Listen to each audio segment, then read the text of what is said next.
आप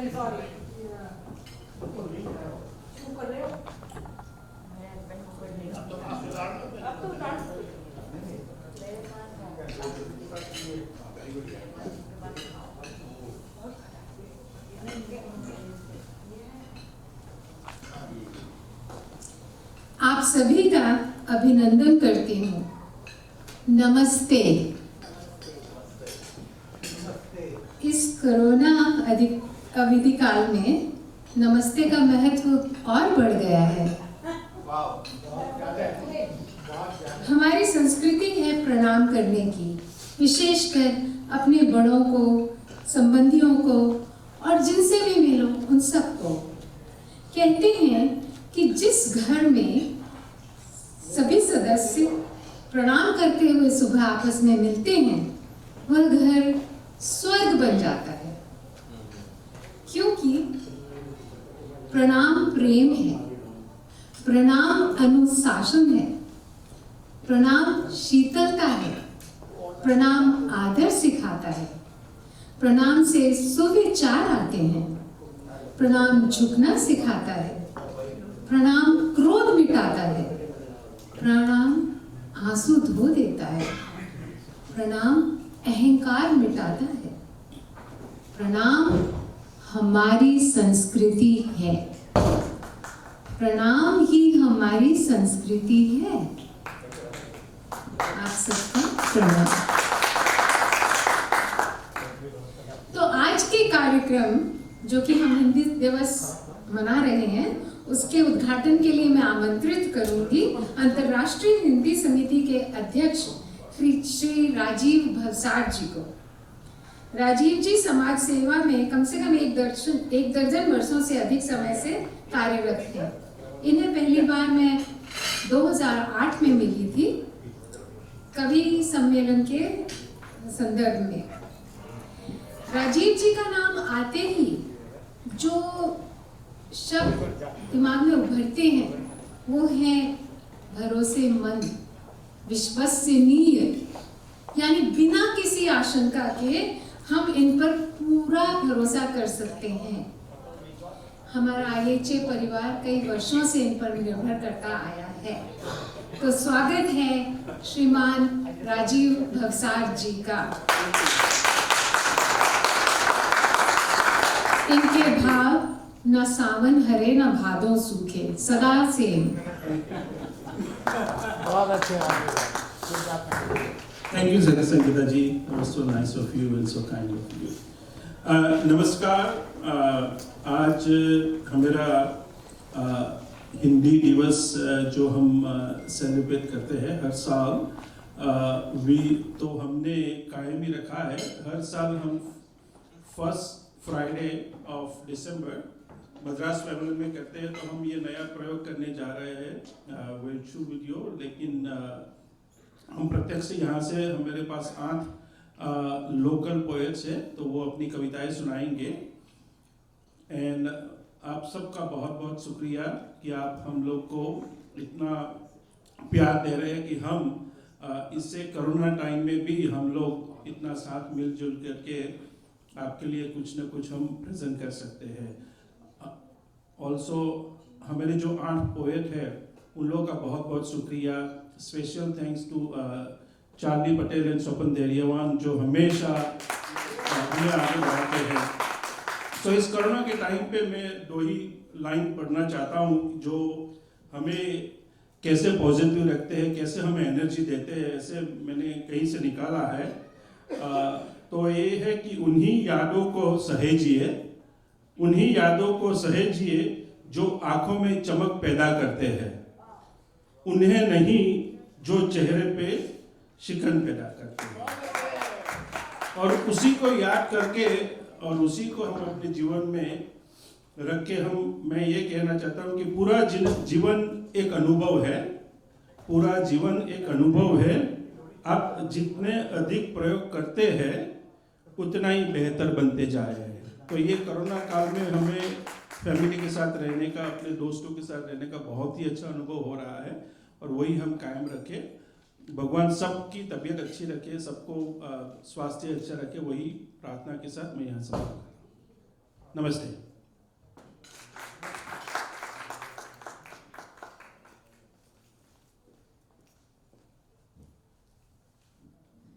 हमारा निवेदन है भावना जी से कि अब हमें वीडियो दिखाएंगे आईसीसी के अध्यक्षा जसमीता जी की। धन्यवाद।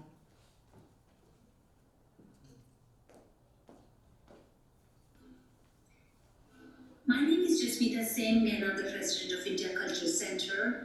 It's a non-profit organization to promote, educate and unite all the India's diverse cultures and to serve all the communities in Greater Houston area.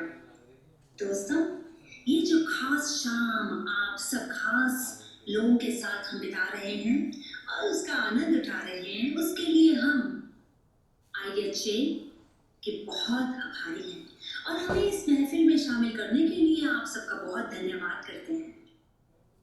पेश है जिंदगी की राहों में हंसी चमकती रहे आप सबकी निगाहों में। जिंदगी की राहों में हंसी चमकती रहे आप सबकी निगाहों में। कदम कदम पर मिलेगी खुशी की बहार आप सबको। कदम कदम पर मिलेगी खुशी की बहार आप सबको। दिल देता है यही दुआ इस मस्ती भरी कविता की शाम में आप सबको। आपका साथ हमें बहुत प्यारा लगता है। आपका साथ हमें बहुत प्यारा लगता है। आपकी हर खुशी हमें हमारी लगती है।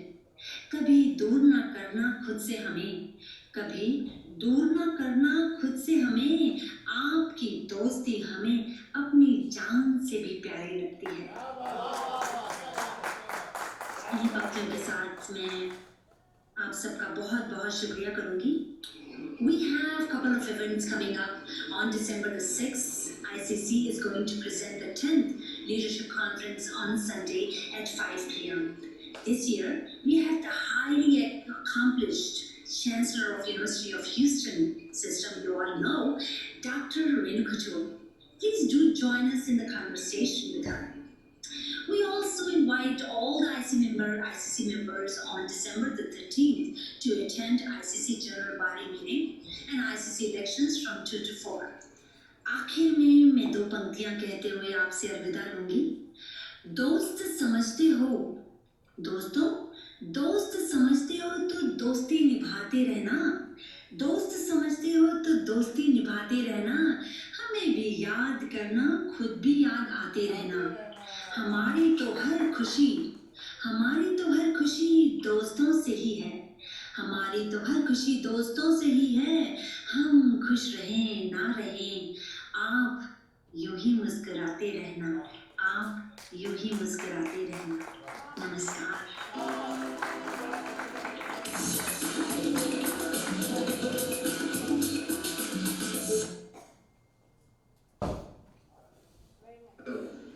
आपके जीवन में दिए की रोशनी से सब अंधेरे दूर हो जाए। आपके जीवन में दिए की रोशनी से सब अंधेरे दूर हो जाए। दुआ है आप जो खुशी चाहो वो आपको नसीब हो जाए। This is Malik Jamal from Discount Power, wishing everyone happy holidays and a very safe and prosperous 2021. Once again, Discount Power would like to thank you for letting us be a part of the community and thank you all for supporting Discount Power. Happy holidays and a very happy, safe and prosperous 2021. Thank you. धन्यवाद। ये थे हमारे sponsor discount power. तो आइए अब आरंभ करते हैं आज का कार्यक्रम।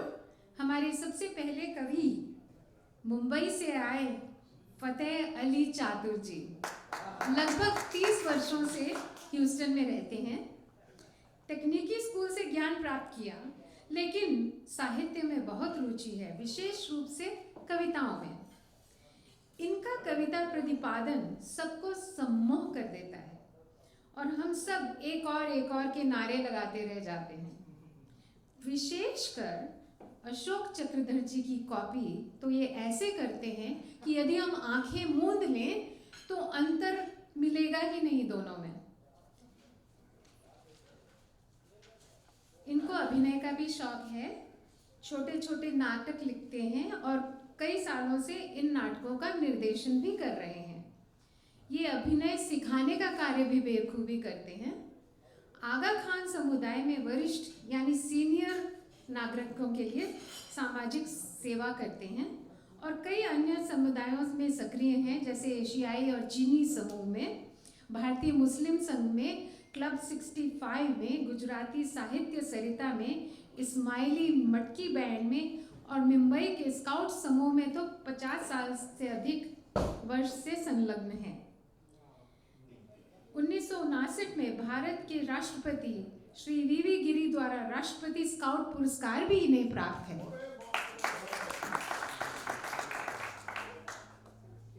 तो आज इनसे हम सुनेंगे अशोक चतुर्वेदी की प्रख्यात रचना पागल खाना। स्वागत है फतेह अली जी चातुर का। प्लीज पढ़ाएं।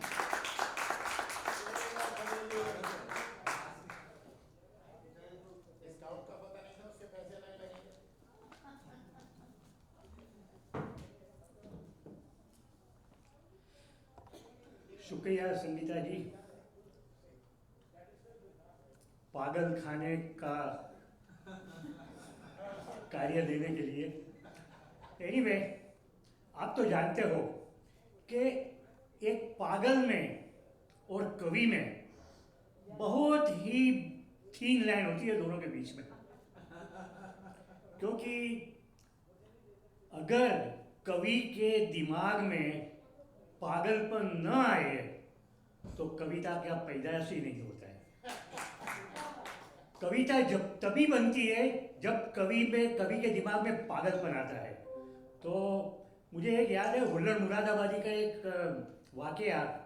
उन्होंने एक बार कहा था कि मेरे मोहल्ले में, मैं जहाँ रहता था वो मोहल्ले में एक पागल रहता था, और बोले वो पागल बिल्कुल शांत पागल था, कोई भी जाए किसी को भी कभी परेशान ना करे, लेकिन जैसे मैं जाऊं मुझे देखे एकदम मेरे पे टूट पड़े, एकदम मुझे मारे पीटे सब करे। आखिर में परेशान होकर बोले, मैंने पुलिस में कंप्लेन की कि भाई ये ऐसा क्यों करते हैं यार, और किसी को हाथ नहीं लगाते, मुझसे क्या परेशानी है।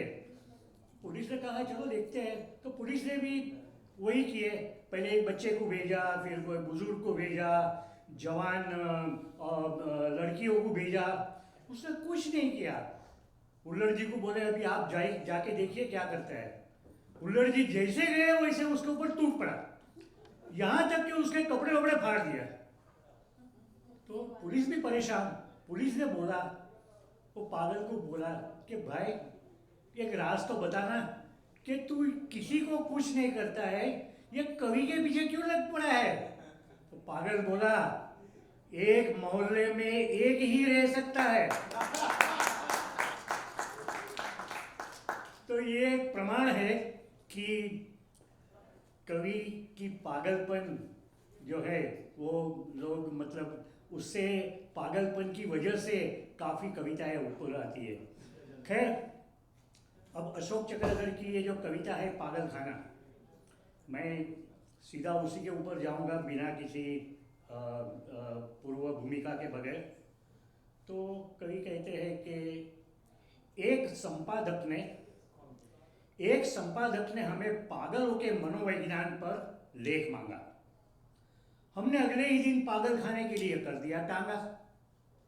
वहां जाके देखा तो धारीदार कपड़ों में शिकंजों के भीतर कितने ही पागल टहल रहे थे, कुछ बैठे थे, कुछ खामोखा चल रहे थे। तब एक और हमारी ओर आया और सलाखे पकड़कर फुसफुसाया, स्वागत है, पधारिए, बाहर क्यों खड़े हैं, अंदर आइए ना, मैं अभी मोदी जी को कहकर ताला खुलवाता हूं और आपको अंदर बुलवाता हूं। खैर साहब, वो तो हड़बड़ी में ढाया, लेकिन वो गया तो दूसरा आया। आते ही सलाखे पकड़कर खड़ा रह गया और शून्य की ओर ताकते न जाने कहां खो गया। मैंने कहा, माफ कीजिएगा, क्या मैं आपसे कुछ बातें कर सकता हूं। बोला, माफ तो कर दिया लेकिन बातें नहीं कर सकते। हमने पूछा क्यों। बोला, यूं, क्योंकि मुर्दे बोल नहीं सकते। हमने कहा, भाई आपको भ्रम है कि आप मुर्दा है, आपको भ्रम है कि आप मुर्दा है, आप तो अच्छे खासे इंसान है, जिंदा है। वो बोला तुम्हारी समझ में नहीं आया है, मुर्दा मैंने खुद को नहीं तुमको बताया है। फिर वो गया तो तीसरा आया, आंखों ही आंखों में मैंने उसको तोड़ा, लेकिन हमसे पहले ही वो बोला हालांकि यहाँ बातें करना मना है, लेकिन पूछो क्या पूछना है। हमने पूछा क्या आपके रिश्तेदार यहाँ आपसे मिलने आते हैं? वो बोला आप भी कमाल फरमाते हैं, अरे हमसे मिलने आने की किसी को जरूरत ही नहीं है, क्योंकि हमारा तो पूरा खानदान ही यही है। वाह वाह वाह वाह वाह वाह, अबे आप तो बिल्कुल ठीक लग रहे हो, आपको भला पागल कौन कहेगा, आपको तो बाहर होना चाहिए था। वो बोला हाँ, अगर बाहर होते तो हमारे रिश्तेदारों का ध्यान कौन रखता।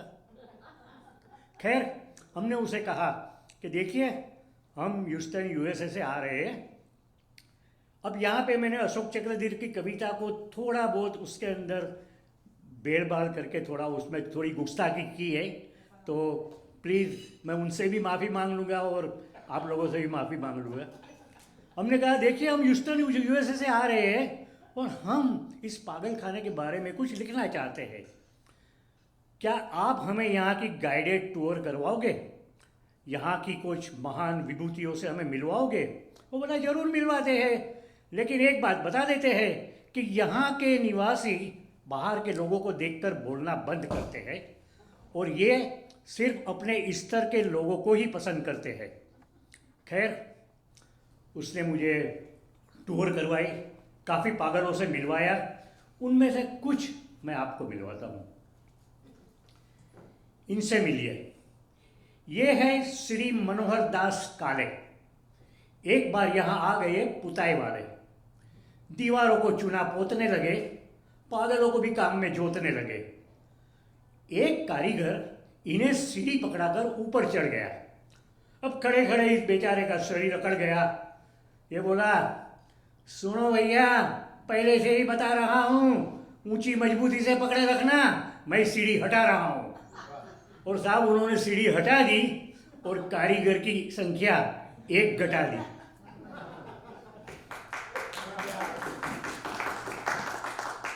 इनसे मिलिए, ये पागलों को जमा करते हैं और कविता सुनाते हैं और खुद को डॉक्टर उपाध्याय बताते हैं। हमने पूछा आपको किसने बताया कि आप डॉक्टर उपाध्याय है? वो बोला ये सरासर अन्याय है, मैं डॉक्टर उपाध्याय हूं, ये मुझे स्वपन दरियावान ने बताया है। अरे वे भी वहीं पे थे। तब तीसरा पागल आया, बोला आज की सभा में आप सबका आवकार, मैं हूं सभा का अध्यक्ष राजीव भावसार।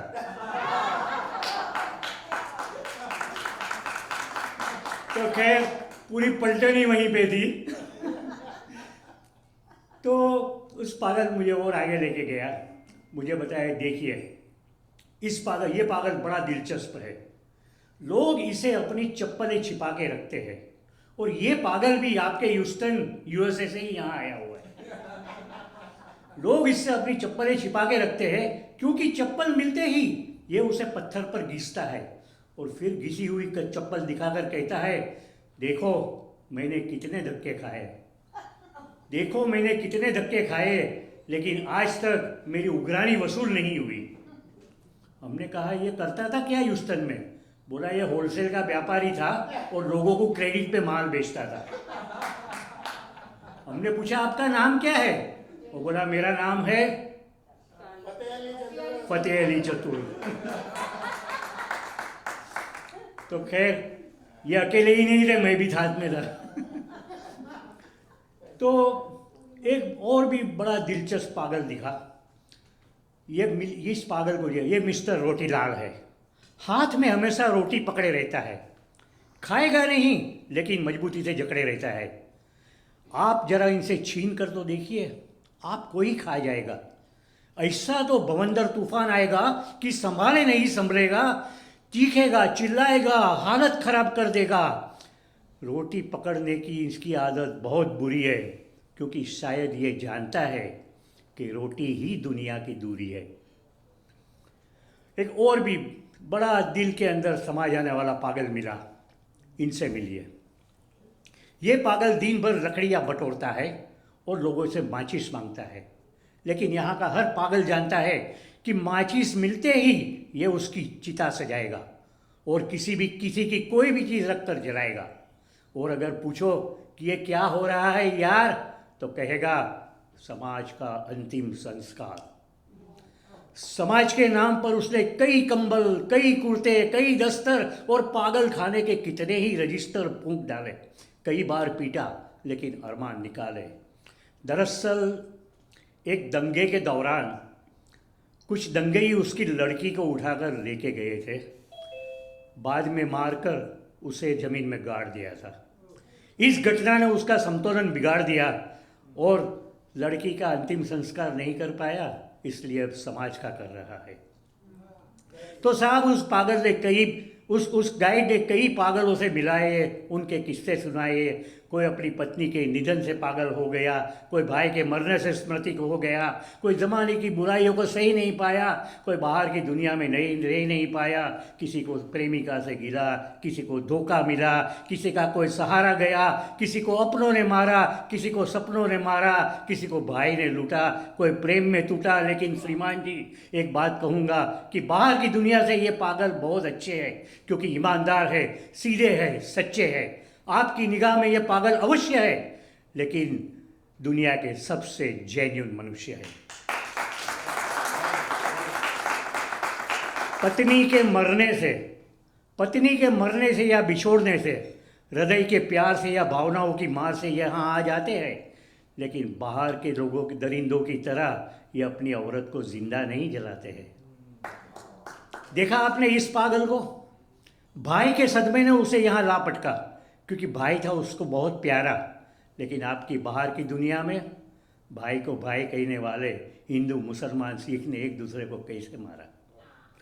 ये सारे मनुष्य है, कोई दरिंदे नहीं है, क्योंकि यहाँ अत्याचार और दंगे नहीं है, यहाँ ढोंग ढकोसला नहीं है, अमीरी और गरीबी का फासला नहीं है।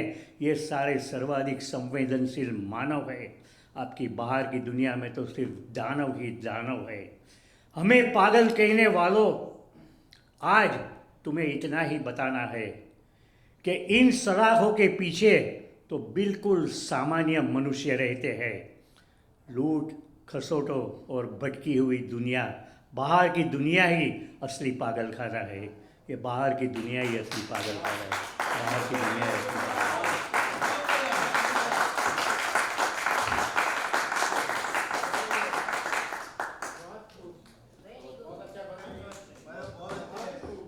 एक बार और फतेह जी, कमाल कर दिया, बहुत अच्छा लगा। पागल खाना में हंसी आवेगी कि रोनो आवेगो, दोनों तरफ से आंसू निकल गए फतेह जी। हंसी के भी आंसू आए और उदासी के भी आंसू आए। बहुत बढ़िया कविता कही आपने फतेह जी, थारी शैली तो धन्य धन्य। लग रहा है कि हम अंदर ही चलें, पागल खाने में रहते हैं, दानुओं में। अगला नंबर है प्रवीणा कड़ाकिया जी का। वो कहती हैं कि वो 40 साल से ह्यूस्टन में हैं। ईश्वर की कृपा से इनका पूरा परिवार यहीं है। इन्हें कोई शिकायत नहीं है। कहती हैं जिंदगी ने बहुत कुछ दिया है। मातृभाषा गुजराती है, फिर भी राष्ट्रभाषा हिंदी से प्रेम है। वानप्रस्थ आश्रम में प्रवेश पाकर जिंदगी का रवैया भिन्न हो गया है, ऐसा इनका मानना है। योग सिखाना, लिखना, बुनना और कोरोना काल में अपने अंतर की खोज करते करते बाकी की जिंदगी पूरी करने का इनका इरादा है। कुछ ऐसी ही सोच से ध्यान आया, जो कह दिया वो शब्द थे, जो नहीं कह सके वो अनुभूति थी। और जो कहना है मगर कह नहीं सकते, वो मर्यादा है। जिंदगी का क्या है आकर नहाया और नहाकर चल दिए। बात पर गौर करना, लेकिन जिस बात पर कोई मुस्कुरा दे, बात बस वही खूबसूरत है। तो आप सब ने प्रवीणा जी की स्वयं रचित रचनाएं सुनी हैं। तत्व ज्ञान अथवा दर्शन शास्त्र यानी फिलॉसफी पर आधारित एक कविता और पेश कर रही हैं प्रवीणा जी। प्रवीणा जी, आपका बहुत बहुत स्वागत।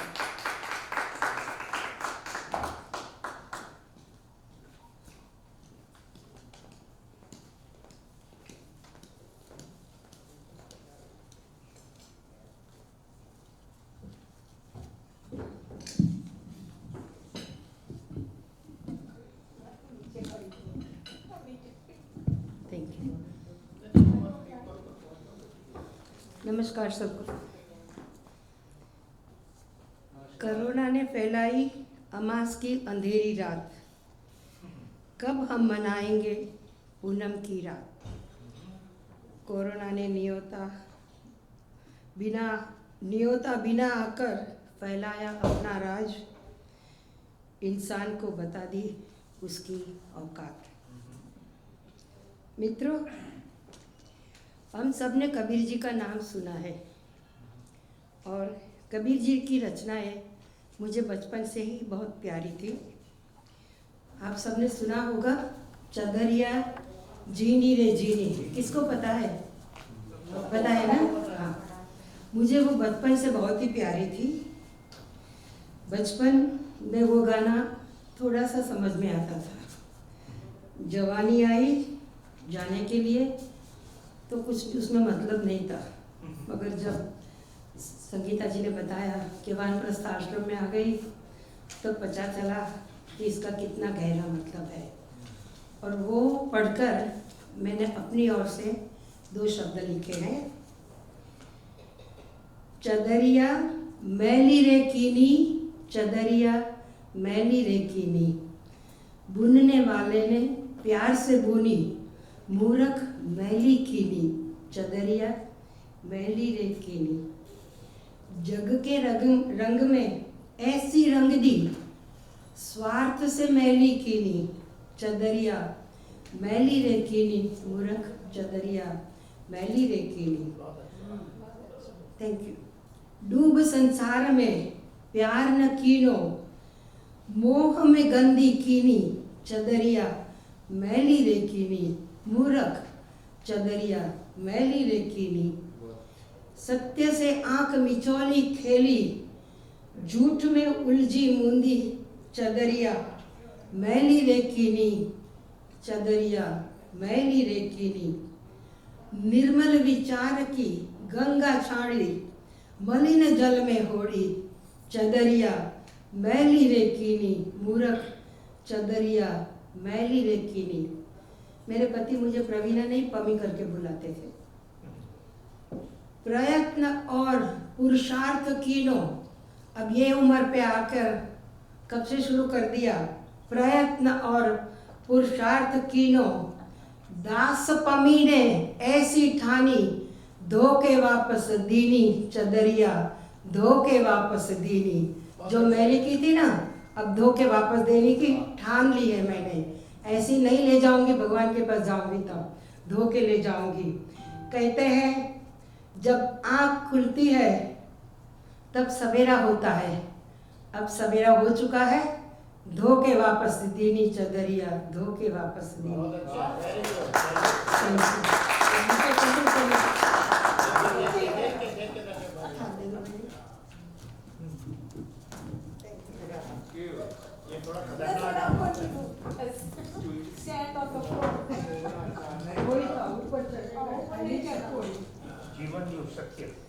प्रवीणा जी जितनी छोटी और खूबसूरत थी उतनी महत्वपूर्ण शब्द कहे आपने।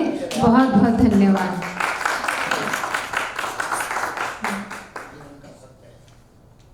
जीवन का सत्य, बिल्कुल। और अब मैं बुलाने जा रही हूँ नीरा विपिन जी को, जो कि एक लेखक हैं और एक कवि भी हैं।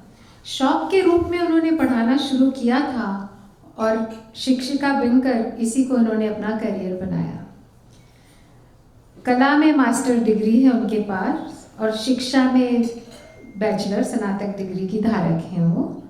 भारत में 22 साल से अध्यापन के बाद उन्होंने ह्यूस्टन में भी अपने जुनून को जारी रखा है। पिछले 16 साल से वो केटी के एक निजी स्कूल में पढ़ा रही हैं और उनको अपने काम में बहुत सुकून मिलता है। इसके अलावा वह इंडिया हाउस में हिंदी पढ़ाकर भारतीय संस्कृति को भी बढ़ावा दे रही हैं। कुछ वर्ष पूर्व मुझे याद है कविता की शाम पर जब मैंने पहली बार नीरा जी की रचना सुनी, मैं तभी जान गई थी कि ये पक्की हिंदी की गुरु हैं। हम पहचान गए, अपनों को समझने में देर नहीं लगती। पत्तों सी होती है कई रिश्तों की उम्र, आज हरे कल सूखे। क्यों ना हम जड़ों से रिश्ते निभाना सीखें। संबंधों की गहराई का हुनर पेड़ों से सीखिए, जड़ों को चोट लगती है तो शाखें सूख जाती हैं। रिश्तों को निभाने के लिए हम सभी जानते हैं, स्पेशली जो कि माँ बाप बन चुके हैं, बच्चे हैं, रिश्तों को निभाने के लिए कभी अंधा तो कभी गूंगा और कभी बहरा भी बनना पड़ता है। यूं तो जिंदगी किसी के बिना भी नहीं थमती नहीं है जिंदगी किसी के बिना, मगर ये गुजरती भी नहीं है अपनों के बिना। और अपनों में पहला नंबर कौन? माँ। और माँ का होता है गहरा रिश्ता रसोई से। उम्र गुजर जाती है किंतु माँ के हाथ के खाने की सुगंध फिर दोबारा कहीं नहीं मिलती, वो माँ के हाथ के खाने से ही आती है। तो आइए सुनते हैं नीरा जी की रचना माँ की वो रसोई। स्वागत है नीरा जी।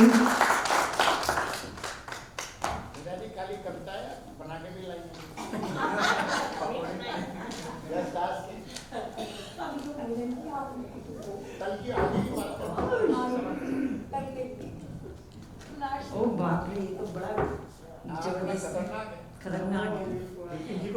Thank you so much Sangeeta ji for such a nice words for me. सभी श्रोताओं को मेरा नमस्कार। मेरी कविता का शीर्षक है माँ की वो रसोई। बड़ा सीधा और सरल विषय है, लेकिन जब मैं इस बारे में सोचती हूँ, इस कविता को पढ़ती हूँ, इस रचना को सुनती हूँ, मुझे मेरा बचपन याद आ जाता है। मैं बचपन गांव से हूँ मैं, जहाँ पर हमारे बचपन में लाइट नहीं थी, नदियाँ थी, पहाड़ थे। सो वो सब याद आ जाता है मुझे और मेरा दिल और आंखें दोनों भीग जाते हैं। इससे पहले मैं कविता की शुरुआत करूँ, माँ के लिए 2 शब्द जरूर कहूँगी। माँ एक ऐसा शब्द है जिसमें ममता ही नहीं अपार प्यार छुपा होता है। घर में चाहे 10 कमरे हों, लेकिन सबसे ज्यादा रौनक उस कमरे में होती है जिस कमरे में माँ होती है। प्रस्तुत है माँ की वो रसोई। मेरी माँ की वो रसोई जिसको हम किचन नहीं चौका कहते थे। मेरी माँ की वो रसोई जिसको हम किचन नहीं चौका कहते थे। माँ बनाती थी खाना और हम उसके आसपास रहते थे। माँ ने उस 4x4 के कोने को बड़े सलीके से सजाया था। कुछ पत्थर और कुछ तख्ते जोड़कर एक मॉडर्न किचन बनाया था। उस रसोई में खाने के साथ प्यार भी पकता था। उस रसोई में खाने के साथ प्यार भी पकता था। कोई नहीं जाता था घर से खाली, वो चूल्हा सबका पेट भरता था। कोई नहीं जाता था घर से खाली, वो चूल्हा सबका पेट भरता था। माँ बिन नहाए कभी भी रसोई में न जाती थी। कितनी भी सर्दी हो गहरी, सबसे पहले उठ जाती थी। जो भी पकता था रसोई में भगवान को भोग लगाती थी, फिर कहीं जाकर हमारी बारी आती थी। उस सादे खाने में बहुत सरल जीवन होता था उस समय। एक रोटी सब्जी बनती थी गरम गरम चूल्हे पे, सब बहन भाई बैठ के खाते थे। बड़ा सरल जीवन था। उस सादे खाने में भगवान के प्रसाद सा स्वाद होता था। पकता था जो भी बहुत अधिक, उसमें प्यार होता था। पहली रोटी गाय की, दूसरी कुत्ते के नाम की बनती थी। पहली रोटी गाय की, दूसरी कुत्ते के नाम की बनती थी। अगर कोई मेहमान अतिथि आ गया द्वारे, ये सोचकर कुछ रोटियां बेनाम भी पकती थी। मेरे पापा वहाँ गांव के प्रधान थे। जब भी चाय बन रही है, रोटी बन रही है, वो हमारा चूल्हा हमेशा रहता था, क्योंकि लोग आ रहे हैं, अच्छा इनको भी खिलाओ, इनको भी खिलाओ, इनको खिलाओ। सो कुछ रोटियां, कुछ खाना हमेशा बेनाम जो अतिथि होते थे उनके लिए बकता था। रसोई के उन चंद डिब्बों और थैलों में न जाने कितनी जगह होती थी। भरे रहते थे सारे डब्बे, चाहे कितनी भी मंदी होती थी। कुछ डिब्बे चौके के मेहमानों के आने पर खुलते थे, कुछ डिब्बे चौके के मेहमानों के आने पर ही खुलते थे, और हम सारे बहन भाई हमेशा उन डिब्बों के इर्द गिर्द ही मिलते थे। हर त्योहार करता था इंतजार, हर बात कुछ खास होती थी। कभी मठरी, कभी गुंजिया और घेवर की मिठास होती थी। सब कुछ घर में पकता था, बाहर से कुछ नहीं आता था, गरम गरम ताजा ताजा। माँ सबको गरम गरम खिलाकर खुद सारा काम कर आखिर में अक्सर खाती थी। माँ सबको गरम गरम खिलाकर खुद सारा काम कर आखिर में अक्सर खाती थी। सबको परोसती थी खाना, ताजा खाना वो, उसके हिस्से अक्सर बासी रोटी ही आती थी। देखिए माँ की महानता, ये बच्चों के लिए जो भी करे माँ वो कम होता है, और हर माँ का ये दिल होता है कि अपने बच्चों के लिए पता नहीं क्या कर दें। आई थिंक सभी माँ ऐसा सोचती हैं, मैं भी सोचती हूँ, 2 बच्चों की माँ हूँ मैं। सो ऐसा लगता है। तो माँ की जो बहुत महान होती है माँ। बहुत कुछ बदला माँ के उस चौके में, बहुत कुछ बदला माँ के उस चौके में। बत्ती, चूल्हा, स्टोव और फिर गैस आ गई। देखते देखते सब चूल्हा गया, सब कुछ गया, गैस आ गई। बत्ती, डिबरी, डिबरी आप पता नहीं आप लोगों को पता होना, मैं गांव से हूँ। एक शीशी होती थी, उसमें एक बत्ती होती थी और उसमें लाइट होके वो किचन में जलती रहती थी, वो डिबरी कहते थे। आई डोंट नो आप लोग मॉडर्न लोग कहाँ से, बट मैं गांव से हूँ। सो चूल्हा, स्टोव और फिर गैस आ गई। डिबरी, लालटेन हट गई सारी, और फिर रोशन करने वाली ट्यूबलाइट आ गई। नहीं बदला तो माँ के हाथों का वो अनमोल स्वाद, जो अब भी उतना ही बेहिसाब होता है। कोई नहीं दूर तक मुकाबले में उस स्वाद के, वो संसार में सबसे अनोखा और लाजवाब होता है। अब भी अक्सर माँ का वो पुराना चौका बहुत याद आता है। अब भी अक्सर माँ का वो पुराना चौका बहुत याद आता है। अजीब सा सुकून भरा एहसास होता है, मुंह आंख दोनों में पानी आ जाता है। मेरी माँ और उसकी वो रसोई, जिसको हम किचन नहीं चौका कहते थे, प्यार से माँ बनाती थी खाना और हम उसके आसपास रहते। थैंक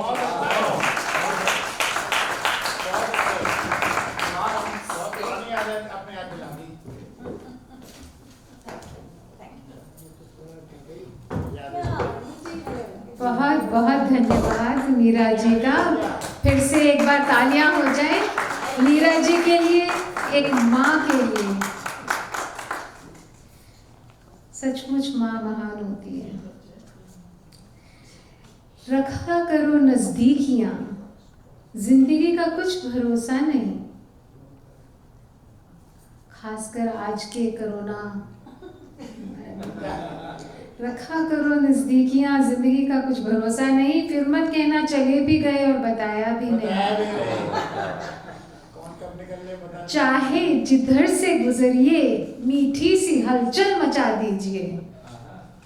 उम्र का हर एक दौर में है मजेदार, अपनी उम्र का मजा लीजिए। तो हमारी सरोजिनी जी गुप्ता जी का ये लक्ष्य है कि सदा मुस्कुराते रहिए, सदा हंसते हंसाते रहिए। दर्द नहीं, खुशियों की सौगात है दोस्ती। IHA की बहुत बड़ी दोस्त हैं हमारी सरोजनी जी, और वो कहते हैं दर्द नहीं खुशियों की सौगात है दोस्ती, अपनों का जिंदगी भर का साथ है दोस्ती, ये आपसी प्यार का खूबसूरत एहसास है, ये कायनात जिससे रोशन है वो रोशनदान है दोस्ती।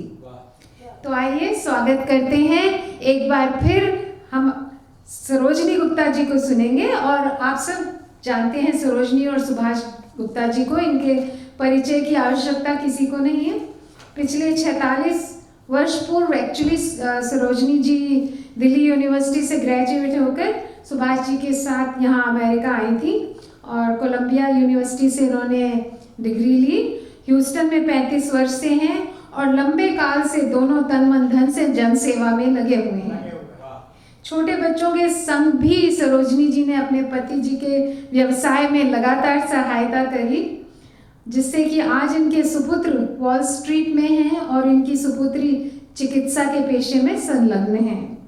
सरोजनी जी सेवा संस्था की अध्यक्ष रही हैं और बोर्ड की सदस्य हैं, और भी कई दानशील संस्थाओं की इस दंपति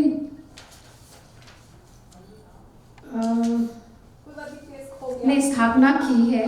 और हिंदी एवं हिंदू संस्कृति, जो कि इनके बहुत ही खास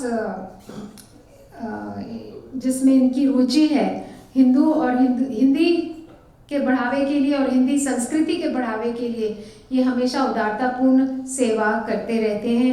यही इनकी जीवन शैली बन गई है। जहाँ जाते हैं सरोजनी जी समा रोशन हो उठता है। इनकी ऊर्जा का प्रभाव सभी उपस्थित गण अनुभव करते हैं। इनकी जिंदा दिली लाजवाब है। आप सबकी खिली हुई मुस्कुराहट साबित कर रही है कि अब आनंद आएगा। सरोजनी जी, आपका स्वागत है।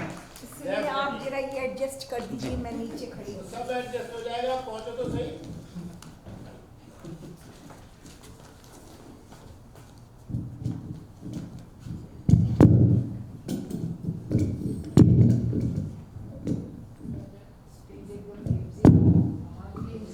मेरे कद की तरह नीचे हो गई। संगीता जी ने जो कुछ कहा उसके बाद मैं कुछ नहीं कहूँगी। क्यों नहीं कहूँगी कि मुझे समझ नहीं आ रहा। संगीता जी इतना कुछ कह गई, इतना कुछ कह गई कि अगर मैं कुछ कहूँ तो फिर कविता कैसे बोलूँगी। तो मैं कविता ही शुरू करती हूँ और ज़्यादा भूमिका नहीं बांधूंगी। कोरोना के ऊपर है, पर आपको दुखी नहीं करेगी कविता, आपको अच्छा लगेगा। एक दिन अचानक कुछ सुख बुगाट हुई, एक दिन अचानक कुछ सुख बुगाट हुई। कोई बीमारी फैल रही है, कोई बीमारी फैल रही है, पर कहीं कुछ खास दिखा नहीं, पर कहीं कुछ खास दिखा नहीं। स्टॉक मार्केट से लेकर इकोनॉमी तक में उछाल ही उछाल। स्टॉक मार्केट से लेकर इकोनॉमी तक में उछाल ही उछाल। सोचा अफवाह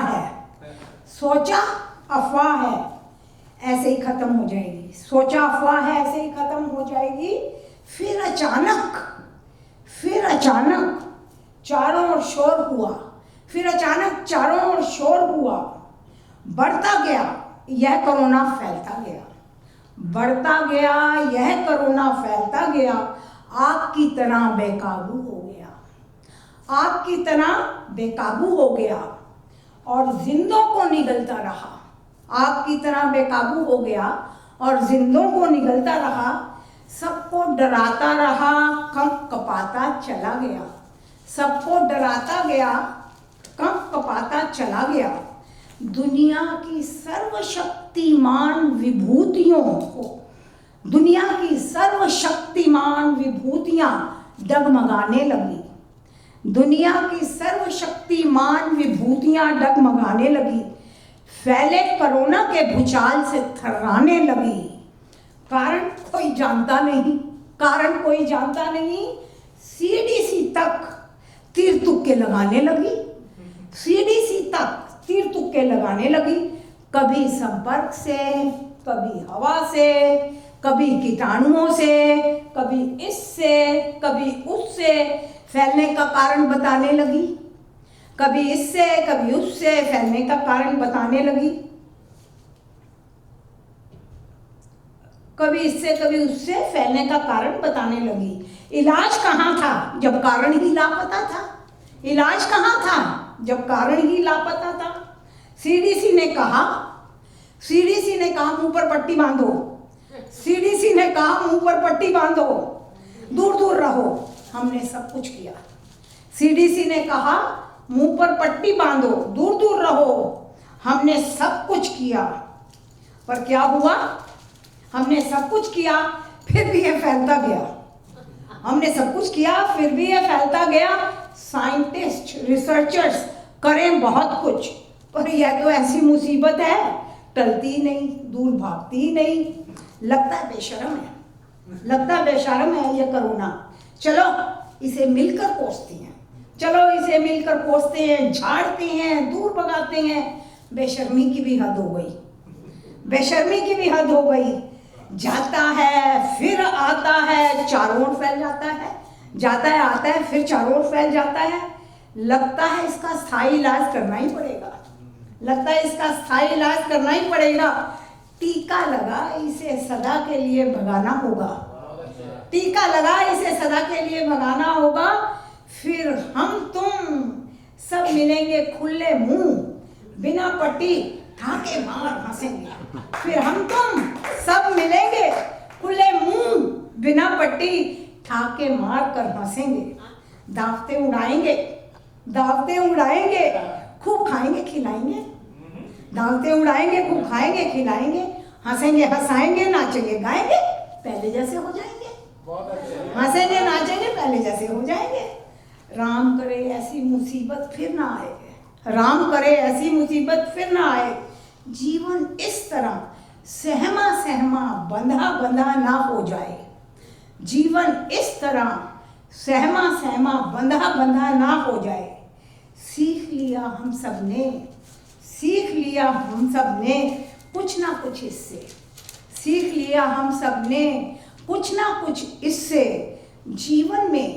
जीवन में अनिश्चितता एक सच्चाई है, जीवन में अनिश्चितता एक सच्चाई है। न जाने कब क्या हो जाएगा, हम सब अनजान हैं। चलो इस चिंता को छोड़ते हैं, चलो इस चिंता को छोड़ते हैं, आगे बढ़ते हैं। जीवन के स्वर्णिम काल का आनंद लेते हैं, जीवन के स्वर्णिम काल का आनंद लेते हैं। चिंताओं से मुक्त दुनिया भर में घूमते फिरते हैं। पुराने दोस्तों से दोस्ती बढ़ाते हैं और नए दोस्त बनाते हैं। पुराने दोस्तों से दोस्ती बढ़ाते हैं और नए दोस्त बनाते हैं। अपने से छोटों को सलाह देते हैं और आगे बढ़ते जाते हैं। एक बार मिला यह जीवन, एक बार मिला यह जीवन, इसे भरपूर जीते हैं। खुद हंसते, खुश रहते, औरों को हंसाते, खुशियाँ बांटते हैं, पर दुख में भी हर एक के काम आते हैं। धन्यवाद।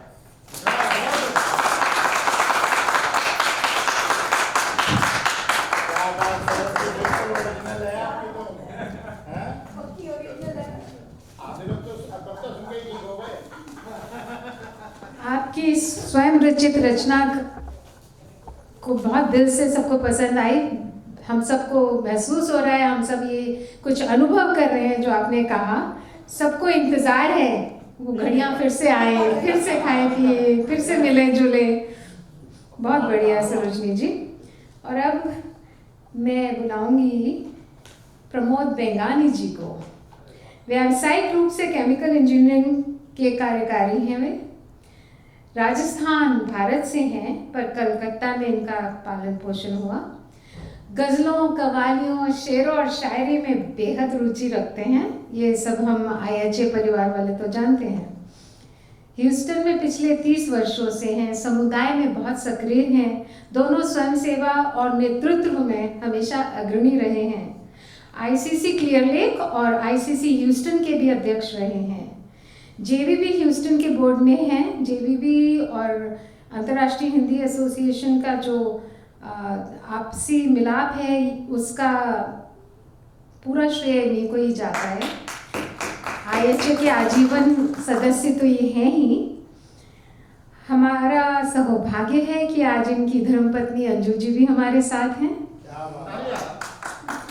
तो आज की इनकी प्रस्तुति का भाव है, गुजर रही है जिंदगी कुछ ऐसे मुकाम से, गुजर रही है जिंदगी कुछ ऐसे मुकाम से, अपने भी दूर हो जाते हैं जरा से जुगाम से।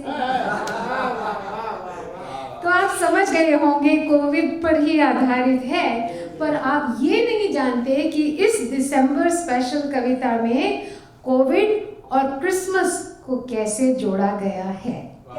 तो आइए स्वागत करते हैं प्रमोद बेंगानी जी का। जोर से तालियां हो जाएं।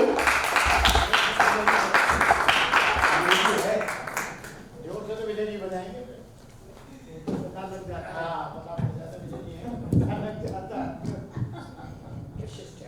थैंक यू संगीता जी।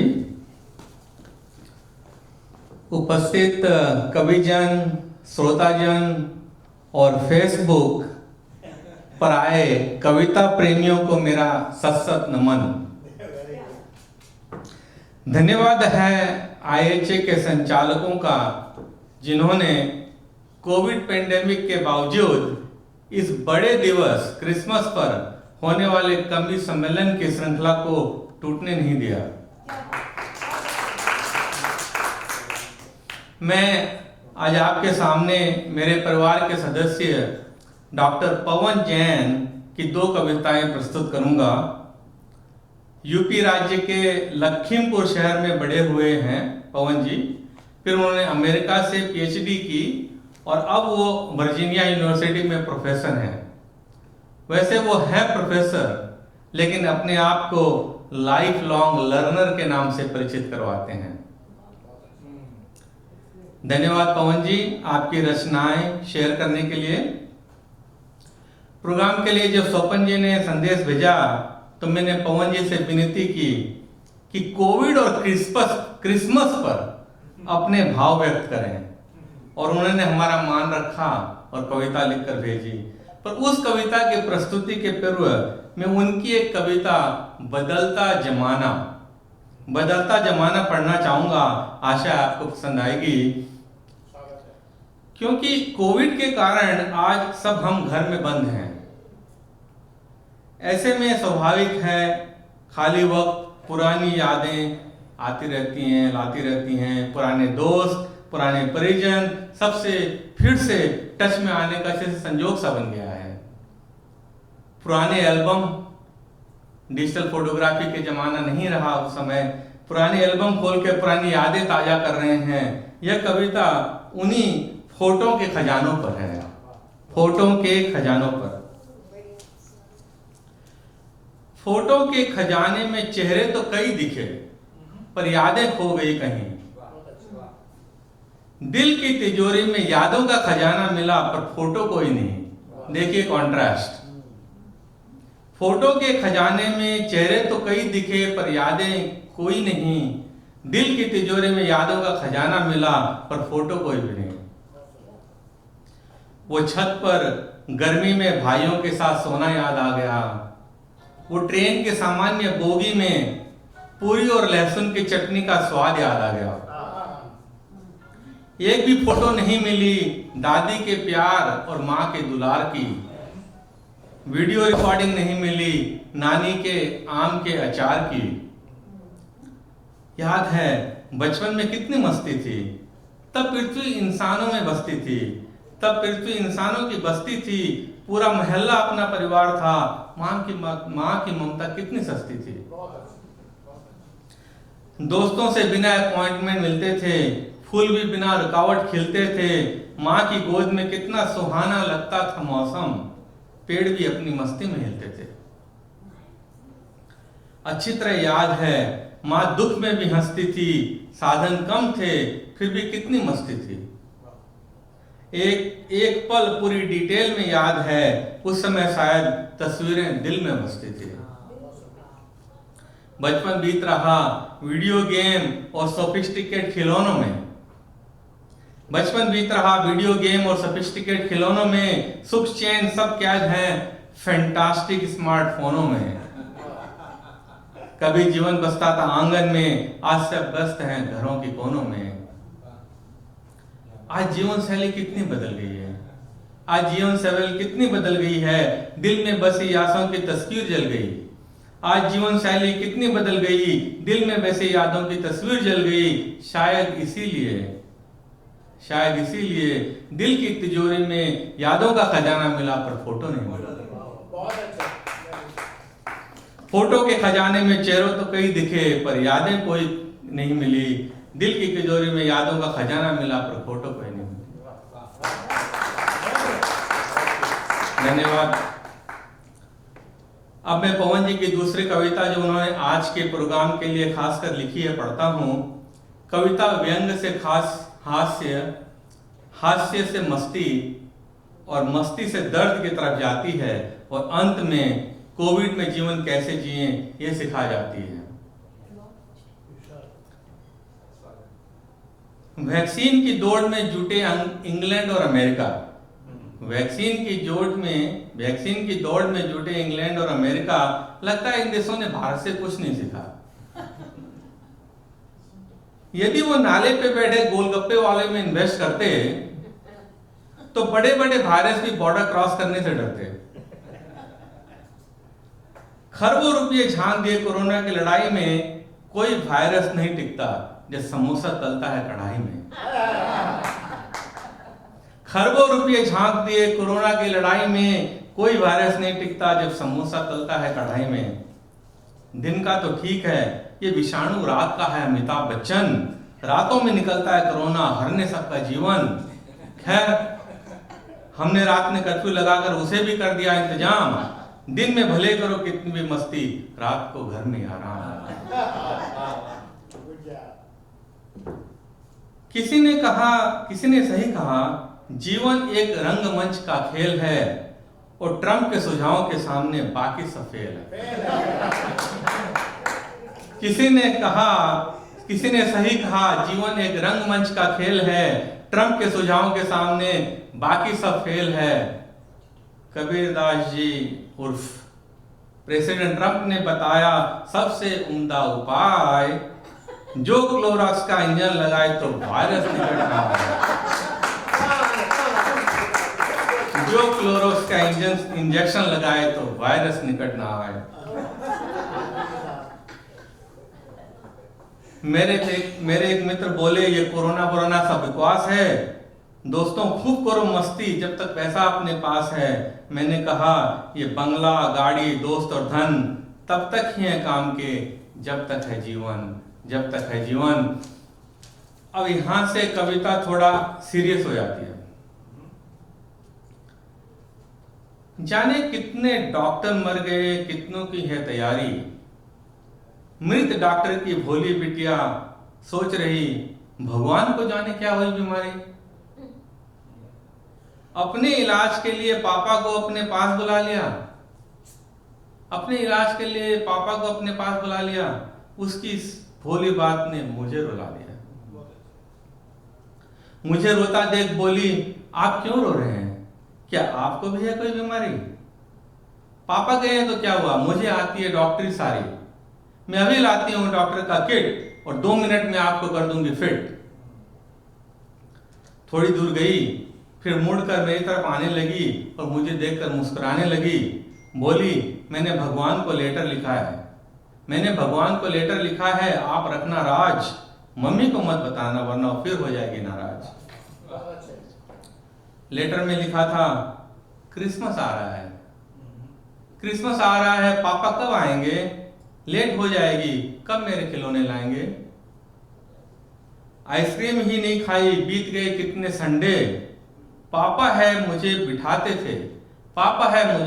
थे, मजबूत नहीं किसी और के कंधे। आइसक्रीम ही नहीं खाई कि बीत गए कितने संडे। पापा ही मुझे बिठाते थे, मजबूत नहीं किसी और के कंधे। पापा की कहानी सुने मुझे डरावने सपने आते हैं हर रात। पापा की कहानी सुने बिना मुझे डरावने सपने आते हैं हर रात। जल्दी उनको वापस भेजो उस डॉल वाले खिलौने के साथ। बहुत अच्छे। वापस उन्हें जल्दी भेजो उस डॉल वाले खिलौने के साथ। उसकी मासूमियत दिल को भेदने लगी और उसकी बातें मानो घाव को कुरेदने लगी। किसने सोचा था ऐसा दिन भी आएगा जब इंसान अपनों से मिलने को तरसाएगा। वक्त का बहाव, निरंतर दुख का ये दिन भी बीत जाएगा जब वैज्ञानिकों का दृढ़ हौसला वैक्सीन बनाकर लाएगा। इस कठिन समय में ना रहो इतने लापरवाह, परिजन तो घर, परिजन है तो घर घर लगते हैं। मास्क पहनो और सबकी करो परिवार, हम इतना तो कर सकते हैं। इस कठिन समय में ना रहो इतने लापरवाह, परिजन है तो घर घर लगते हैं। मास्क पहनो और सबकी करो परवाह, हम इतना तो कर सकते हैं। सरकारों की हो न हो कड़ाई, आओ सब साथ मिल करें लड़ाई। सकारात्मकता का हो ऐसा प्रवाह, अपने आप बन जाएगी एक नई राह। अंतिम पैराग्राफ है, जो हमसे भिड़ा उसने मुंह की खाई, जो हमसे भिड़ा उसने मुंह की खाई। हमने कई वायरसों को धूल चटाई। कोरोना की क्या औकात है, ये अंत नहीं एक नई शुरुआत है, ये अंत नहीं एक नई शुरुआत है। धन्यवाद।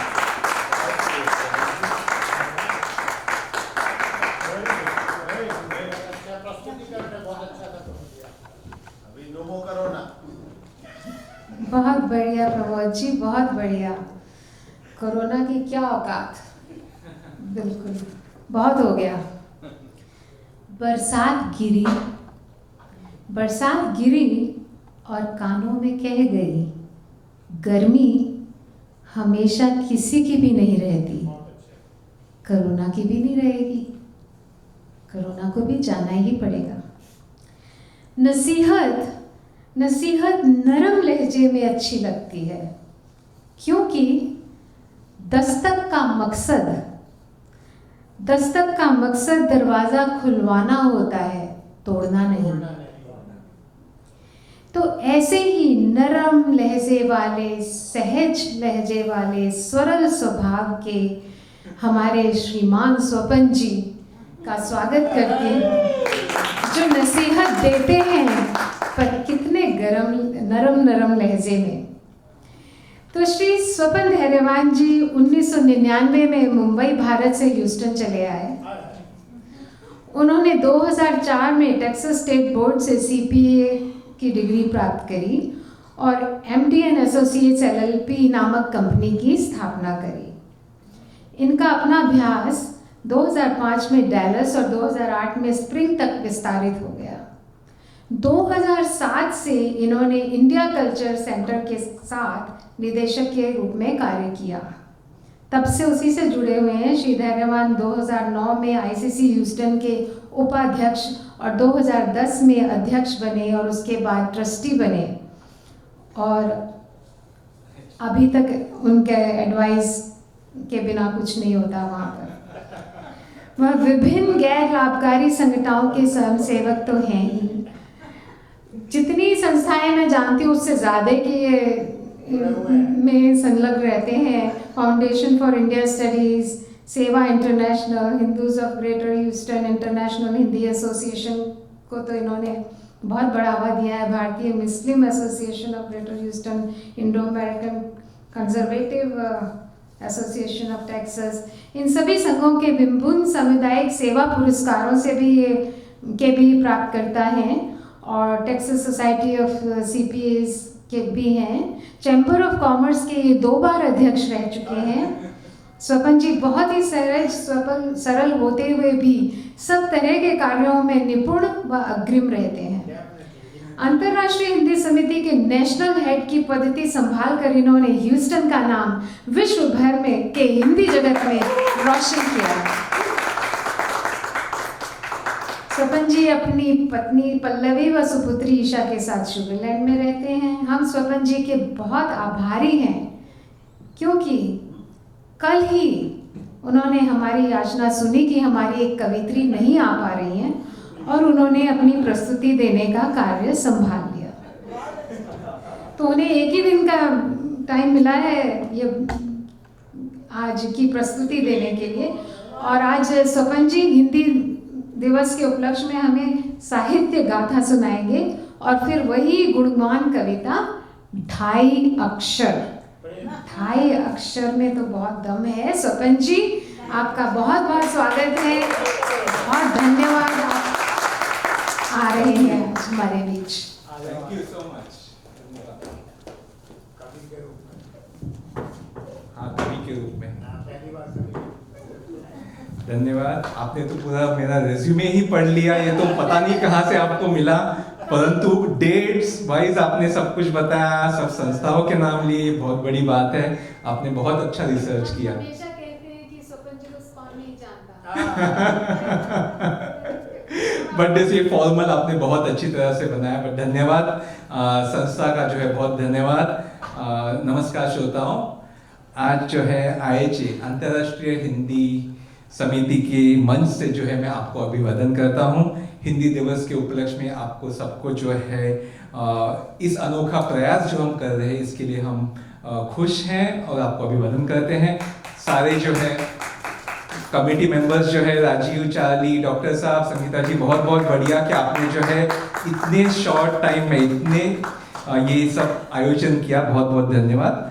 जैसे मैंने पहले कहा कि इस साल जो है कोविड का नाम नहीं लूंगा और कविता कोविड की भी नहीं होगी, परंतु जो है इस साल जो है सब कुछ चेंज हो गया, तो हमने भी सोचा क्यों ना कुछ अलग करें। और इस राह में जो है हम लोगों ने जो है वर्चुअल सेशंस किए। वर्चुअल सेशंस के थ्रू हमने प्रतिभा तो बहुत है ह्यूस्टन में, कोई कम नहीं है यहाँ पे, तो हमने हास्य रस लेके आए, वीर रस लेके आए, श्रृंगार रस लेके आए। और हिंदी दिवस के उपलक्ष्य में जैसे हम हमेशा करते हैं, थोड़ा सा अनोखा प्रयास 20 लोगों के साथ में, परंतु 2000 आउटसाइडर्स आर वाचिंग अस, ये हमने प्रयास किया है। लगता है सबको अच्छा लगेगा ये। और जैसे आपने कहा कि मैं कवि नहीं हूँ, बट आपके समक्ष सैनिक की तरह खड़ा हूँ, क्योंकि जो है कल किसी ने मना किया तो जगह लेनी पड़ी, तो बहुत बहुत धन्यवाद समिति का। और डॉक्टर साहब की प्रेरणा की वजह से जो है मैंने कुछ सामान इकट्ठा किया हुआ है, और ये जो है हिंदी साहित्य की गाथा, इसके बारे में जो है मैं, कविता नहीं है ये गद्य है, तो मैं जो थोड़े से आपको इसके बारे में समाचार दूंगा। आप सबको जो है हिंदी साहित्य के बारे में तो ज्ञात होगा ही, परंतु याद अपनी चली जाती है, कोविड की वजह से कह सकते हैं या और किसी वजह से, परंतु आज मैं थोड़ा सा उस उपलक्ष्य में हिंदी साहित्य के बारे में बताऊंगा। तो हिंदी का जो है भाषा का जो साहित्य, इसकी आरंभ 8वीं सदी में, शताब्दी में जो है कही जा सकती है। वो जो काल था, वो काल था सोनेरी युग था, बिकॉज राजा सम्राट हर्षवर्धन जी का काल था वो। तो उस दौरान से जो है हिंदी की जो है साहित्य की जो है भाषा चली हुई है। तो 5 पड़ाव हैं, 5 ऐतिहासिक चरणों में जो है हिंदी साहित्य का जो है विभाजन हुआ है। पहला काल जो कहते हैं, जिसको कहते हैं आदिकाल, ये 1375 से पूर्व का है। तो इस दौर में जो है हिंदी का विकास जो हुआ है, दिल्ली, कन्नौज और अजमेर, इस क्षेत्र से जो है हिंदी का जो है कार्यकाल हुआ है और इसका जो है साहित्य हुआ है। जैसे हम जानते हैं पृथ्वीराज चौहान जी जो दिल्ली के शासन के सम्राट हुआ करते थे, तो उनके जो है उनके दरबार में एक कवि बहुत फेमस थे, बहुत ही चांदबरदाई नाम था उनका। तो उनकी जो है कविता पृथ्वीराज रसो, यह रचना हिंदी साहित्य में बहुत ही बड़ी मानी जाती है। तो ये पहला काल जो था इसको कहते हैं आदिकाल। दूसरे पड़ाव में चलते हैं। दूसरा पड़ाव था भक्ति काल। भक्ति काल जो था 1375 से लेके 1700 साल तक चला। इस ऐतिहासिक भक्ति काल में जो है इसकी धाराएं अनेक है। एक दो मेन धाराएं जिसको कहते हैं वो निर्गुण भक्ति धारा है और दूसरी सगुण भक्ति धारा। निर्गुण भक्ति धारा में जो है संत काव्य की तरफ से निकलते हैं और इसमें जो है दूसरी उसमें भी दो है एक्चुअली निर्गुण भक्ति धारा में, एक संत काव्य और दूसरा सूफी काव्य। तो संत काव्य जो है कबीर जी, नानक जी, सुंदरदास जी, उनकी तरफ से हमने सब सुने हुए हैं। वैसे ही सूफी काव्य जो है हमने सुने हुए शेख नबी जी, कसीम शाह जी, नूर मोहम्मद जी के। दूसरा जो पड़ाव था वो सगुण भक्ति धारा का है, और सगुण भक्ति धारा में भी जो है दो शाखाएं हैं, दो श्रृंखलाएं हैं। एक है रामश्रेय श्रृंखला, दूसरी है कृष्णश्रेय श्रृंखला। रामश्रेय में तुलसीदास जी, केशवदास जी, अग्रदास जी। कृष्णश्रेय में जो है सूरदास जी, मीरा जी, रहीम जी, चतुर्भुज जी। तो यह काल था भक्ति का। इसके बाद जो है आ जाता है वह है रीति काल। तो रीति काल 1700 से लेके 1850 तक का है। इसमें जो है अधिकांश कवि जो है श्रृंगार के वर्णन में या तो अलंकार का प्रयोग करने में या जो है छंद का की बांधनी करने में जो है लगे हुए थे। भूषण कवि, केशव कवि, ये जो है इस काल के जो है रचनाकार थे। इसके बाद की जो है हिंदी साहित्य की जो वाटचाल है वो है आधुनिक काल, वो है 1850 से लेके 1980 तक वाली।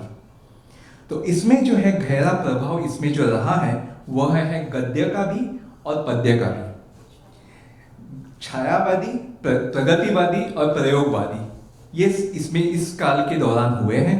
और गद्य रूप में जो है इस श्रृंखला में जो है आपको सबको पता ही होगा कि जो है यात्रा का विवरण, आत्मकथाएं, रूपक, नाटक या पटकथा, सिनेमा, ये गद्य में आ जाते हैं। इस दौरान के जो है महान कवि या रचनाकार जो कहे जा सकते हैं वो है भारतेंदु युग जी, प्रेमचंद जी, ये रचनाकार थे। और अभी का काल जिसे हम कहते हैं हिंदी साहित्य में वो 1980 के बाद वाला काल है। और इस काल में जो है बहुत बड़े बड़े सुधार आए इसमें। पहला जो था पश्चिमी तरफ देखना का जो नकल होती थी उसको जो है छोड़ा गया है इसके बाद वाले काल में। अलंकार से जो है दूर हो गए हैं और सरलता की तरफ जो है कवि गए हैं, साहित्य गया है। और तीसरा जीवन और समाज के जो है प्रश्नों की तरफ मंथन हो रहा है। तो यह काल है, तो यह नवोत्तर काल है। हिंदी के बारे में जो है कहा जा सकता है कि इस यात्रा में जो है अनेक बोलियां चलती गई। अवधी में रामचरितमानस लिखा गया, ब्रिज भाषा में जो है सूरदास जी ने अपनी कविताएं लिखी, अपने भक्ति काल में जो है बहुत बड़ी उन्होंने किए हैं वो कविताएं। मैथिली में जो है विद्यापति जी ने लिखे हैं और राजस्थानी में जो है मीराबाई ने कृष्ण स्तुतियां लिखी हैं। तो यह जो है ये बोलियां निकली है हिंदी से ही और हिंदी की विकास की यात्रा में। तो ये जो मैंने आज को सबको बताया, ये थोड़ा सा अर्पण किया मैंने हिंदी दिवस के उपलक्ष्य में आप सबके समीप जो है। और इसके बाद जो है लास्ट मेरे पड़ाव में जो है, जैसे संगीता जी ने कहा कि ये मेरी खुद की नहीं है परंतु मुझे बहुत ही भाई है, इसलिए आपकी तरफ मैं पेश कर रहा हूं। तो ये है ढाई अक्षर। पोथी पढ़ जग मुआ, पंडित भय न कोई, ढाई अक्षर प्रेम का पढ़े सो पंडित होए।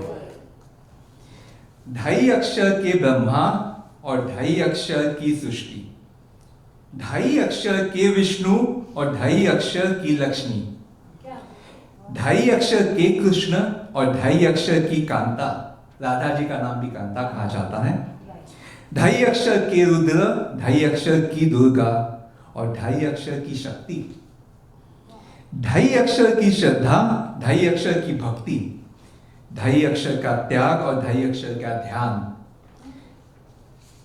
ढाई अक्षर की तुष्टि और ढाई अक्षर की इच्छा, ढाई अक्षर का धर्म और ढाई अक्षर का कर्म, ढाई अक्षर का भाग्य और ढाई अक्षर की व्यथा, ढाई अक्षर का ग्रंथ और ढाई अक्षर का संत, ढाई अक्षर का शब्द और ढाई अक्षर का अर्थ, ढाई अक्षर का सत्य और ढाई अक्षर की मिथ्या, ढाई अक्षर की श्रुति और ढाई अक्षर की ध्वनि, ढाई अक्षर की अग्नि और ढाई अक्षर का कुंड, ढाई अक्षर का मंत्र और ढाई अक्षर का यंत्र, ढाई अक्षर का श्वास और ढाई अक्षर के प्राण, ढाई अक्षर का जन्म, ढाई अक्षर की मृत्यु, ढाई अक्षर की अस्थि और ढाई अक्षर की अर्थी,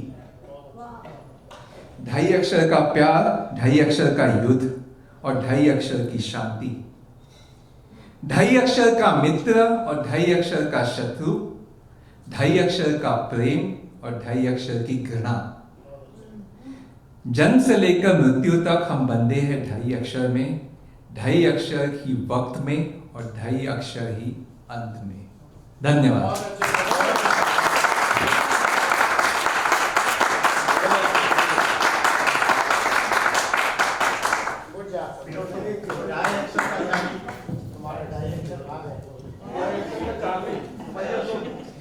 ढाई अक्षर वाकई में छा गए। बहुत खूबसूरत सपन जी, आपने बड़ा अच्छा हमें हिंदी के गाथा और इतिहास की सैर कराई और फिर ढाई अक्षर से तो पूरा जीवन ही दिखा दिया, सब कुछ ढाई अक्षर में ही है। तो हमारे अंतर्राष्ट्रीय हिंदी समिति के आज के अंतिम कवि हमारे डॉक्टर साहब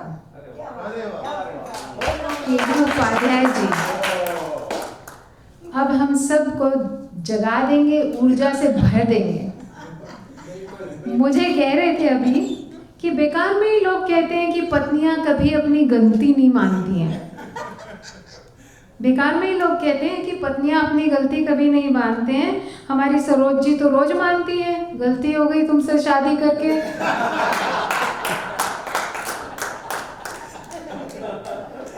इसीलिए डॉक्टर साहब कहते हैं कि शिकवा नहीं हम शुक्राना सीख गए हैं, शिकवा नहीं हम शुक्राना सीख गए हैं, तेरी संगत में खुद को झुकाना सीख गए हैं। पहले मायूस हो जाते थे कुछ ना मिलने पर, पहले मायूस हो जाते थे कुछ ना मिलने पर, अब तेरी रजा में ही राजी रहना सीख गए हैं।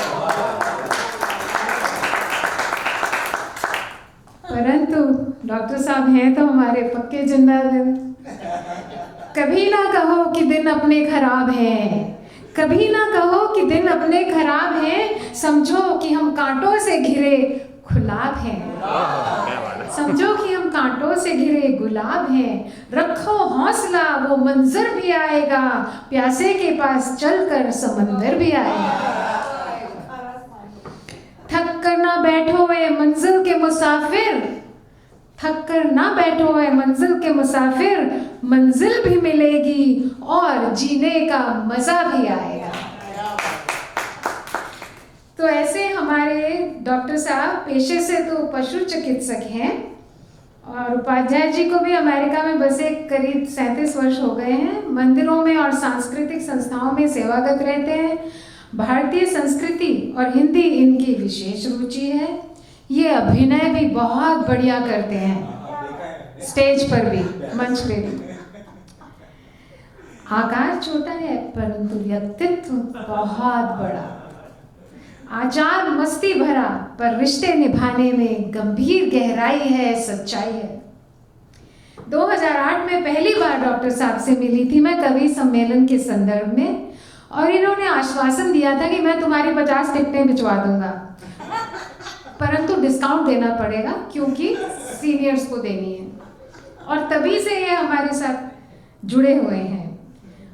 2013 से ये हमारे आजीवन सदस्य हैं। अंतर्राष्ट्रीय हिंदी समिति के अध्यक्ष का भार भी उठा चुके हैं और सचमुच ये अंतर्राष्ट्रीय हिंदी समिति के मजबूत स्तंभ बने हुए हैं हमारे ह्यूस्टन चैप्टर के। आज डॉक्टर साहब हिंदी दिवस के उपलक्ष्य में हमें फिर से हिंदी के बारे में, हिंदी की जो यात्रा है वो थोड़ी सी दिखाएंगे। तो दोनों हाथों से जबरदस्त तालियां बजाकर पूरी ऊर्जा से आज हम स्वागत करते हैं डॉक्टर केडी उपाध्याय जी का।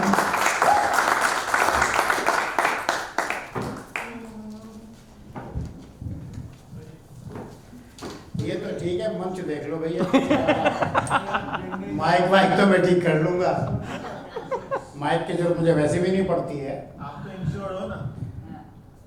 लेकिन पैर इंश्योर नहीं है उस्ताद।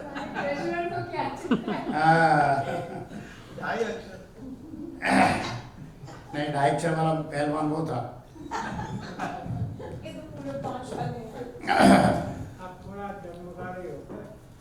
डगमगाते नहीं उपाध्याय जी कभी।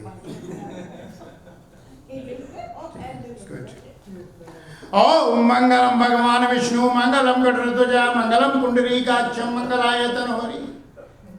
हे प्रभु, इस वैश्विक महामारी के दौरान हम सभी को स्वस्थ और निरोगी बनाए रखें। IHA के इस मंच से आपके सभी के उत्तम और सुंदर भविष्य और स्वास्थ्य की कामना करता हूँ। अंतर्राष्ट्रीय हिंदी दिवस का ये निर्णय, हिंदी दिवस मनाने का जो करते हैं हर साल, ये स्वपन जी से बात हुई तो उसको हम पोस्टपोन करना नहीं चाहते थे और हर वर्ष की तरह हमने इसको लाइव रखने का प्रयास किया है। अगर ये आप सबको पसंद आएगा तो ऐसे प्रोग्राम आगे भी लाइव कर सकते हैं। ये हमारा सोच थी इस प्रोग्राम को करने के लिए। कोई रूल तोड़ना कोई मकसद नहीं था कि ऐसे किया जाए। और वैसे भी अब तो टीका आने ही वाला है, आपको पता है।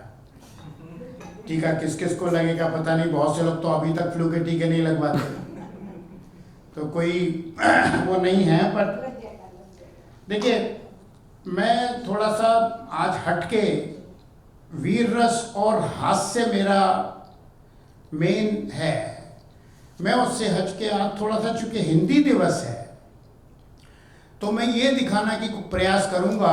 मैंने स्वपन से भी प्रार्थना की थी कि भाई इसमें थोड़ा हिंदी के बारे में बोला जाए और आधुनिक कविता और पुरानी कविता में कितना फर्क है, आज आप थोड़ा सा मैं एक नजरिया उसको प्रस्तुत करूंगा कि कहाँ से हम शुरू हुए और कहाँ काव्य में हम आप पहुंचे हैं आज के दिनों में। कवियों के नाम, कवियों की कविता, कवियों के स्तर, कवियों के जोक्स, कोई खराबी नहीं है। मैं बता रहा हूँ खाली चेंजेस का। जैसे कि हम पगड़ी से शुरू हुए थे और धोती से, और आजकल पैंट और पतलून और निक्कर पे आ गए हैं। तो द सेम थिंग इज, बिल्कुल वही नजरिया कविता में भी है हमारा। और ये चेंजेस हैं।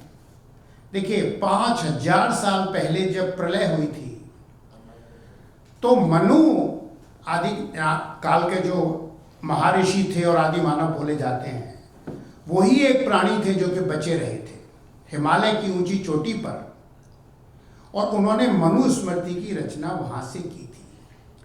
तो जो पहली 2 लाइन उनकी थी कि हिमगिरी के उत्तंग शिखर पर, उत्तंग सबसे ऊंची चोटी हिमालय की, हिमगिरी के उत्तंग शिखर पर बैठ शिला की शीतल छांव। इतना पानी पानी हो गया, नथिंग, कुछ बचा ही नहीं था संसार में। खाली भगवान ने मनु को बचा के रखा था। मनु सबसे ऊपर पहाड़ के ऊपर थे और नीचे चारों तरफ पानी था। तो मनु जी वहां सोच रहे हैं कि मनु हिमगिरी के उत्तंग शिखर पर बैठ शिला की शीतल छांव, एक पुरुष भीगे नयनों से देख रहा था प्रलय प्रवाह। वहां से हिंदी काव्य की रचना शुरू होती है। ये देखिए, हम बहुत आगे बढ़ गए हैं, लेकिन जो अपनी हिस्ट्री कविता की जो है, मनुस्मृति से पहले कोई कविता नहीं लिखी गई थी। गद्य था, जैसे स्वपन ने बोला है 800 से। तो वहां से जो सबसे पुरानी जो हमारी काव्य की शुरू होती है स्थापना, जो पता है लोगों को, क्योंकि प्रलय से पहले तो कोई था ही नहीं, प्रलय में तो सब खत्म हो गया था, आपको पता ही है। तो वहां से हिंदी काव्य की जो पहली रचना हुई है, उसके बाद व्यास जी आए, वेदों की रचना हुई। वेद संस्कृत में है, आप सबको पता है। उपनिषद, पुराण, और फिर गीता महाभारत के बारे में हम सब जानते हैं। ये एक सक्सेशन रहा है जिस रास्ते से चल के हम सभी, और इसमें खाली हिंदू ही नहीं है, आप देखेंगे कि हिंदी भाषा के योगदान में हिंदू, मुस्लिम, सिख, ईसाई सबका बहुत बराबर का योगदान रहा है। बाय द वे, मैं ICC की तरफ से भी रिप्रेजेंट कर रहा हूँ। जस्मिता जी, याद रहे आपको भी। हाँ, झंडा भी लेके मैं ही आया था, स्पेशली याद है आपको ना? हाँ, तो नहीं, मुझे बहुत गर्व है कि मैं ICC और IHA दोनों से जुड़ा हुआ हूँ, और दोनों मिलके हम दोनों बहन भाई की तरह बहुत अच्छा काम करते हैं। बहन कौन है और भाई क्या नहीं है बाद में डिसाइड कर लेंगे हम लोग। पर देखिए वो हास्य क्या है कि मेरी रग रग में है, तो वो तो फूटेगा, आप चिंता न करें। मैं कितना भी सीरियस टॉपिक ले लूं तो देखिए, पहले उसके बाद मनु के बाद फिर आते हैं व्यास जी। व्यास जी ने लिखे धार्मिक ग्रंथ, फिर आए अपने तुलसीदास जी, सूरदास जी, कबीर, जायसी, रहीम, रसखान, मीराबाई। ये एक सक्सेशन रहा है काव्य का। मैं गद्य की तरफ नहीं जा रहा हूं, गद्य के लिए स्वपन ने कवर, मैंने बोला था आप कवर करो।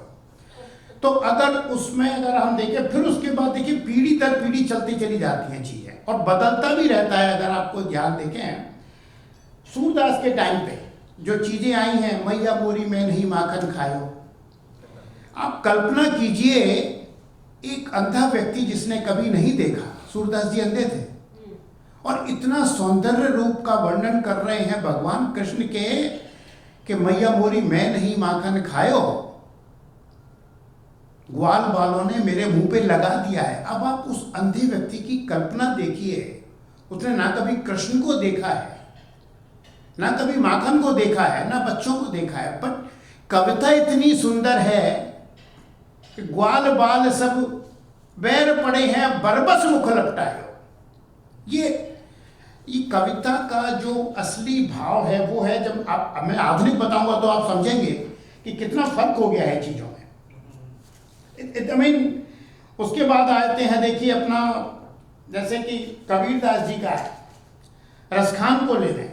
रसखान अपने बड़े मशहूर रहे हैं, मुसलमान थे, लेकिन हिंदी का प्रेम कितना अच्छा रहा है उनका, है? रसखान का एक ध्यान दें, रसखान का ऐसा व्यक्ति जिसे धर्म की कोई विशेष नॉलेज नहीं रही होगी, और उन्होंने धर्म के बारे में ऐसा लिखा है, कृष्ण भगवान के बारे में, कि एस गणेश महेश दिनेश सुरेशहु जाहि निरंतर गावे। ये सब भगवान शिव के नाम हैं। इतने नामों का पता होना बहुत से हिंदुओं को नहीं पता होगा में से। जिस चीज के पीछे भी शाह लगा होता है, आप सब जानते हैं, वो शिव भगवान का नाम होता है। जिसको नहीं पता है ध्यान रखें, हर चीज में शाह, जैसे सारे नागी बागी ये सब सिंधी होते हैं, ऐसे जिसके पीछे शाह लगा होता है वो सब शिव के नाम होते हैं, शैव। ऐस गणेश महेश दिनेश सुरेशहु जाहि निरंतर गावे, जाहि अनादि अनंत अखंड अछेद अभेद सभेद बतावे। ये हिंदी भाषा में कविता लिखना इतना इजी नहीं है जितना कि रसखान लिख गए हैं। मैं खाली वो पॉइंट आपको बताना चाह रहा हूं कि आप फर्क देखें इन चीजों में, कि कविता का लेवल क्या था और अब क्या है। नारद से सुख व्यास कहे, नारद भी कवि थे, नारद से सुख व्यास रहे, पचिहारे तू पनि पार न पावे, और ताई अहीर की छोहरियां छछियाबर छाछ पे नाच नचावे।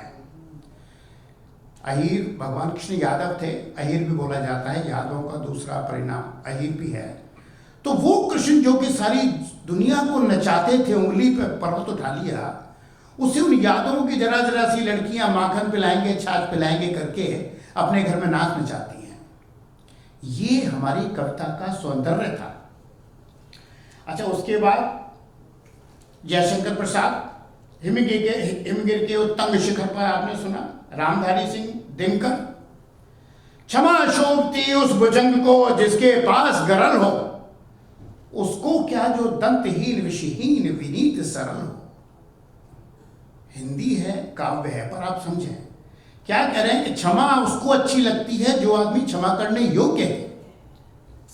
जो पहले से ही गरीब है वो क्या क्षमा करेगा किसी को, तो क्षमा प्रार्थी है।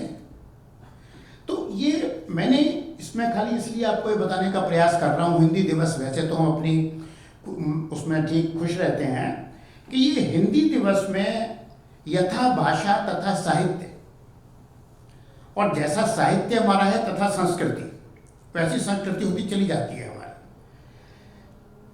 हिंदी भाषा कितनी सरल, सुंदर, उपयोगी और विशिष्ट है, इसका अंदाजा आप सोचें। कबीरदास जी ने भी लिख दिया, आई मौत कबीर की उपजा पूत कमाल, कबीर का बेटे का नाम कमाल था।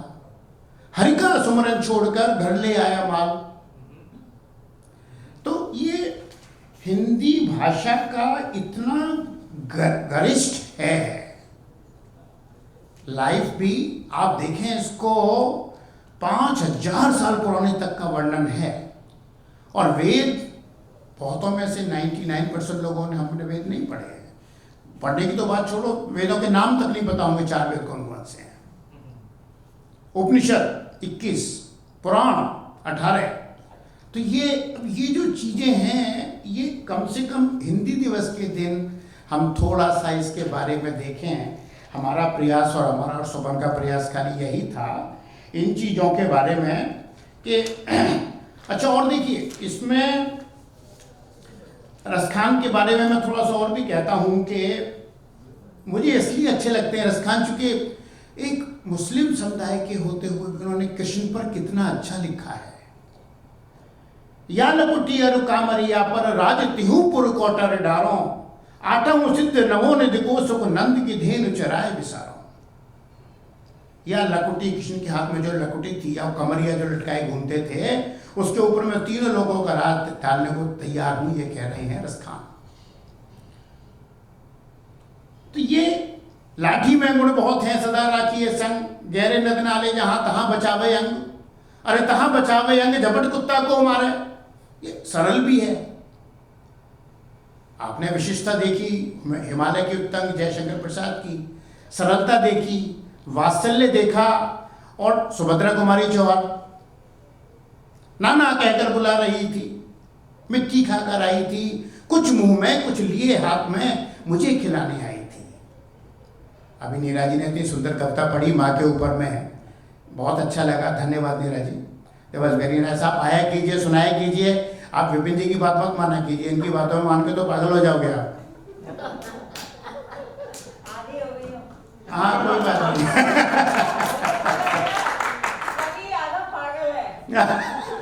अरे वो हमें पागल ही रहने दो, हम ही पागल ही अच्छे हैं, हमारी इन्हीं बातों में तो मीठे लच्छे हैं, हम खुश हैं इसमें ही। कवि लोग और जो कविता सुनते हैं वो भी पागल है, क्योंकि इतना टाइम निकाल के टीवी में बैठोगे, कोई डांस देखोगे, किसी कौन सी आजकल कौन सी अच्छी चल रही है लड़की, उसका मुझे पता नहीं। दिनकर जी, रश्मि रथी, जयशंकर प्रसाद, मतलब अब इतने ज्यादा नाम हैं। और उसके बाद में भी आप देखिए हरवंश राय बच्चन, बहुत आपको बोर नहीं करूंगा क्योंकि ये काफी बोरिंग सब्जेक्ट भी हो सकता है। हरवंश राय बच्चन आए, मैथिली शरण गुप्त आए, निराला आए, सुभद्रा कुमारी चौहान, रविन्द्रनाथ टैगोर, महादेवी वर्मा, ये सब वो नाम हैं जो कि आते चले गए, सुमित्रानंदन पंत। और अब नवे कवियों में जो आप जानते हैं वो है आपके कुंवर बेचैन, वो भी क्या पुराने ही हैं अब तो। अशोक चक्रधर, काका रफी, सुरेंद्र शर्मा, जावेद अख्तर, गुलजार, हरिओम पवार, कुमार विश्वास, ये वो हैं जो कि अब आउट गोइंग हैं थोड़े थोड़े, 70-80 प्लस। और नए लोगों में अब आ रहे हैं आपके अर्चना पांडा जी, आपने पहले सुना है, और अभिनव शुक्ला जी, जेमनी हरियाणवी जी, ऐसे बहुत से लोग हैं जो कि अब नए आते चले जा रहे हैं। तो ये तो मैं विदाउट बोरिंग आपको ये किया। अब मैं आपको थोड़ा सा सुनाना चाहूंगा इसमें आधुनिक कविता, ताकि आप थोड़ा बोर भी ना हो जाए। चेहरा भी तेरा खास कोई ना, आज की कविता है। चेहरा भी तेरा खास कोई ना, हड्डियों पर तेरे मांस भी कोई ना, प्रपोज तेरे को क्या खा करूं, तेरे तो 15 दिन तक की आस कोई ना। अब आप देखें, अपना एक आप वो पढ़ रहे हो और एक आप ये देख रहे हो। लालू के पास LLB की डिग्री, लूट लिया बिहार, लूट लिया बिहार।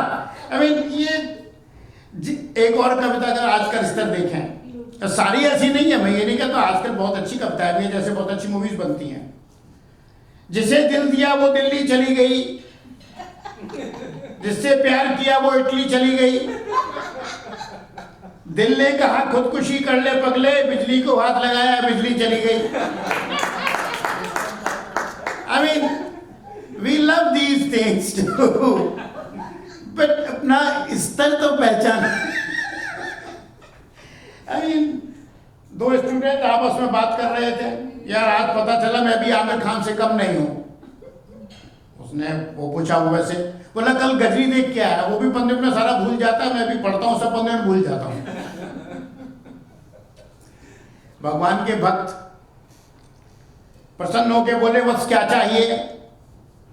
वत्स कोई हमारा चार्ली जैसा था, बोला प्रभु प्रियंका चोपड़ा से शादी करनी है। प्रभु बोले बच्चा उसकी एक साड़ी 1 लाख की आती है, अफोर्ड कर पाएगा?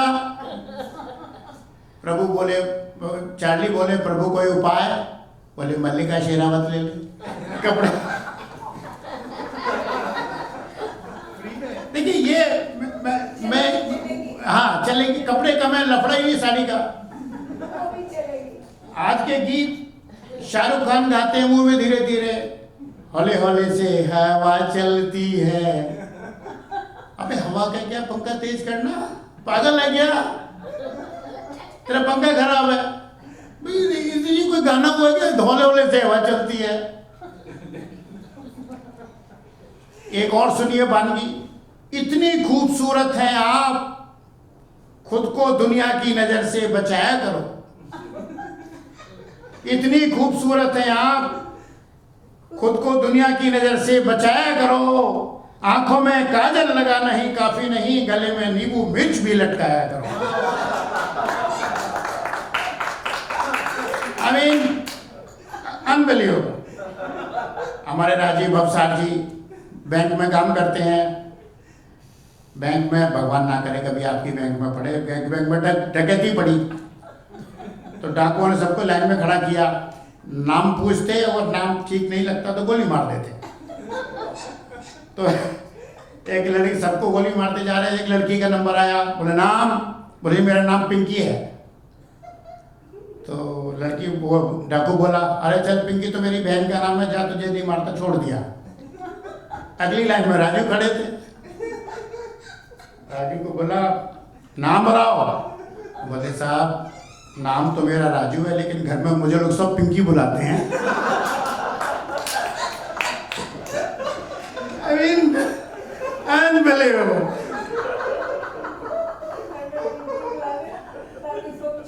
दोस्तों ये शान शौकत, ये आलम सदा किसी की नहीं। ये शान और शौकत, ये आलम सदा किसी की नहीं। चिराग सबके बुझेंगे, ये हवा किसी की नहीं। और अब एक छोटी सी और कविता सुना के 2 मिनट की, कभी कितना टाइम सोपन है हमारा खत्म? अच्छा ओवर टाइम का ही तो काम जरूरी होता है, उसके बिना देखिए लुभाव, आपको पता है लुभाव होता है एक चीज इंडिया में, उसके बिना जाते नहीं। अगर सब्जी मंडी ले जाओ तो फ्री का धनिया जरूर लेना है उसके साथ में, नहीं आया तो बीवी घर आते ही लड़ेगी। ये अंतिम है। दोस्तों मैं बहुत सुना सकता हूँ, मेरे पास तो बिना किताब के ही आधे घंटे का सामान है। मैं पहले पूछ के आया था कितना टाइम है। पत्नी वो ये बोली एक बार अपने पति से, शादी योग्य हो गई है बिटिया तुम्हारी जी, जल्दी से ब्याहो इसे और गंगा नहाओ, पाप धोके करो चलने की तैयारी जी। पति बोले जल्दी ना मचाओ मिलने तो दो। अरे जल्दी ना मचाओ मिलने तो दो, कोई अच्छा लड़का कोई अधिकारी जी। यह सुनकर पत्नी बोली, सोचो मेरे पिताजी भी यदि ऐसा सोच लेते तो आज तक मैं भी बैठी होती कुमारी जी। दोस्तों आप सभी को हिंदी दिवस की, अंतर्राष्ट्रीय हिंदी दिवस के मंच से बहुत बहुत शुभकामनाएं और बधाई।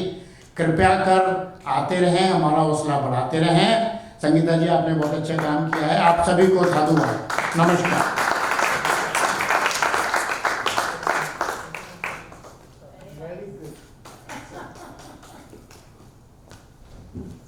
बहुत बहुत धन्यवाद डॉक्टर साहब। और अब मैं हमारे अंतर्राष्ट्रीय हिंदी समिति के खजांची ट्रेजरर चार्ली पटेल जी को बुलाऊंगी इस कार्यक्रम का समापन करने के लिए। आप सबका बहुत बहुत तहे दिल से शुक्रिया, धन्यवाद हम सबको सुनने का। चार्ली पटेल जी, स्वागत। Thank you. मेरी हिंदी इतनी तो अच्छी नहीं है, लेकिन सब लोग जाने के पहले खजांची हूँ, 1000 का चेक छोड़ के जाना। First of all, thanks all the artists on behalf of ICC and IHA for coming and participating over here. It was a well organized program by the executive committee of both ICC and IHA. So big round of applause to both the executive committees. Secondly, a big round of applause to Sangeeta Pasrija for doing the MC. Always a face of IHA. Thirdly, we have two sponsors tonight. One is Discount Power, who always has a big supporter of ICC and IHA.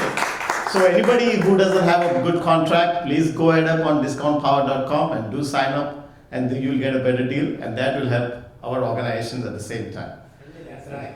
And secondly, our another sponsor is Jasmita Ji, the president of ICC, and she's also a realtor with Keller Williams. So anybody looking for a house, do support Jasmita Ji, and indirectly we get the sponsorship for this. A big round of applause to everybody, and of course our technical team. I cannot forget that. So our face, first of all, let me see if Bhavna Ji is online. She can come on air, and maybe is Bhavna? Bhavna is there. Bhavna Ji, can you say namaste? Hello. Bhavna Ji, namaste, and anything you want to share with how do you? Oh, I enjoyed the program a lot. बहुत मजा आया सबकी कविताएं सुन के. It was really good. Thank you for a wonderful program. Thank Okay. you. So Bhavna Ji has been our new technical assistance for this year because of Zoom, and she has done a wonderful job, and she deserves a big round of applause for this program. And lastly but not least, Darshak Thakkar of Krishna Sound, always been there for IHA, and a big round of applause to Darshak Thakkar of Krishna Sound. And Madras Pavilion, of course, or India Summers they call it now. So thank you all, and good night, and be safe. Shubhratri.